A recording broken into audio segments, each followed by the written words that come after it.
Medical video time, guys. All right, we had a snake. It was egg bound. She laid 17 eggs, and we thought she was all set. Braden took her off her eggs yesterday, and he told me today, hey, Kev, she's still got some eggs in her. Indeed, we took her out. She's got some eggs in her, and I'm going to show you how to address a problem that can happen no matter how perfect things are. It can happen. This is an easy fix. But first off, a couple things. Clean your hands. Clean her butt. I use something like chlorhexidine or Novosan. I need to use a little bit of lubricant, so a triple antibiotic. And just in case I have to deal with some gnarly eggs and perforate them to drain them, I have forceps. And everything else is just involve my guys, a little bit of manpower. So, hope you guys like this gross video. Pulling her out, and if we take a look right here with all the pee, ignore that. We have some eggs right here. So I'm gonna go just do some very preliminary attention to this and actually see what we can do to actually fix this problem. All right, so this female, she's a little stressed because we just took her off her eggs yesterday. And so she's kind of, feeling a little like not at ease. So when we're gonna do this procedure, we're gonna hold her behind her head just to make sure. She's a very sweet female. As you can see, Braden's free handling her, no problem. But you just wanna be careful because just nice passive handling of the head, because I'm gonna be sticking my finger up her bum. And Sean, you're gonna come over here and help hold. All right. Barb, you can do like little clips. Sure. All right, I'm just going to use some antibiotic. I'm just using this as pretty much as a lubricant, so you can really see. So she could have 8 eggs. Oh, I didn't go for it. I just lost all my eggs. Sean, you sure you're really covering it all? It seems like open more towards the tail. Because he needs that heart race, so. Okay, so I got my finger in there. So. Okay, so we would have the oviduct opening. That's gonna then go into, okay, hold on, we'll censor all this. Get past all this. Hold on. So, when I'm putting my finger in here, I'm gonna keep the sadness of reality. Okay, so when I'm putting my finger in here and I'm pushing it towards the head, the oviduct opening is to the up, right around 1 o'clock to the right. So, from noon. So right in this top edge. So I can put my finger up here and you can feel around for that opening. But in this case, I have to do like some initial investigation. So what I believe has happened is that one of the eggs, so they come out in a sock. So they come down into an order. And what happens is as she's pushing them, sometimes an egg will stay inside the oviduct and it will slide past the other one. And then they fall out of position. And now that one is now sitting here with the other ones backing up and pushing. So sometimes I can just manipulate and see what's going on. So first thing I have my finger in here. I can feel I have an egg right here. I'm applying a little bit of pressure with my thumb. So I have an egg sitting right here. There's no blood or anything. And I'm kind of just gonna manually move around and feel. See if I can get like the opening of the oviduct. And I can't. So when I feel the egg is sheathed. So I can feel all the soft tissue of that oviduct lining wrapped around the egg. And so this egg has come out of position. So there's probably the egg that should be here is probably over here now. So what am I gonna do? I'm gonna keep doing a little bit more due diligence, looking just the possibility, because sometimes you can find the opening of the oviduct. And what we're gonna wanna do is now the oviduct sheath is vasculated, so there are blood vessels in there. These are very small blood vessels. And if we don't do something, there is problems with this number of eggs in here and the volume of these eggs, these are big fertile eggs, and the eggs are probably likely dying right now or dead because they didn't come out yesterday. And remember, when they lay eggs, it's the eggs demanding oxygen, which causes the female's contractions, and then that initiates laying. Okay, so I don't feel what I want to feel. And I'm feeling for the surface of the egg, like the unsheathed part of the egg. And I cannot find that. All right, so now we're gonna do another thing. I'm gonna take this. I am going to, Sean, can you hold that tail up here? I'm gonna take this. I'm gonna push eggs down.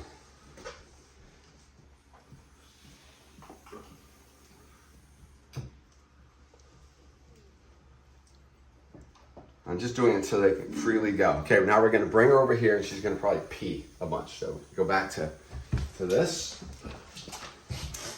That's just a bit of hope to see if there's any change in the order of the eggs. So I'm gonna push this one egg. That's 2 eggs. Forgive me, I've been sick. Now we're gonna go try to see if I can find the opening. And you won't feel the opening until you actually have an egg trying to dilate it. I bet you anything, this one egg right here is the one that needs to be here. Okay, junk out of you. It's messy business. So stuff in her, I don't want that in the way.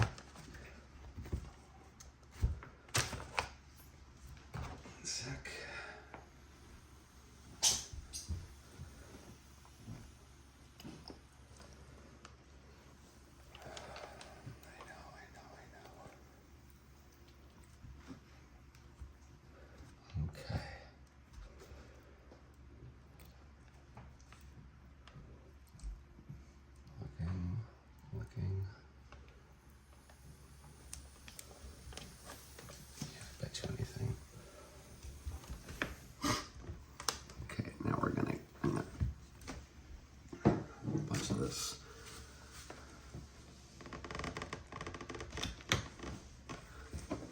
Hi, sweetie. Okay, so this is, now we have, you can kind of look at this, right? So this is the sheath, so it's barely vasculated. And what I can do.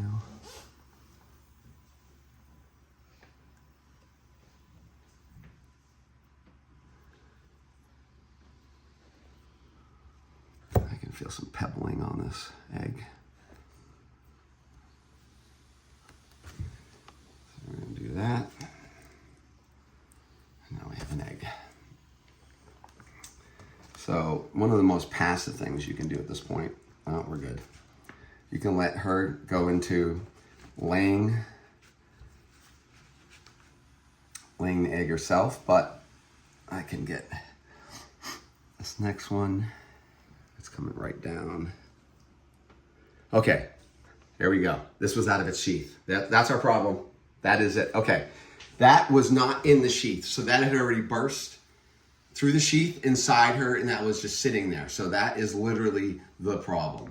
So now the rest, so yeah, so there might be a little bit of, yeah, it's gonna be some blood, I bet. So that had already burst.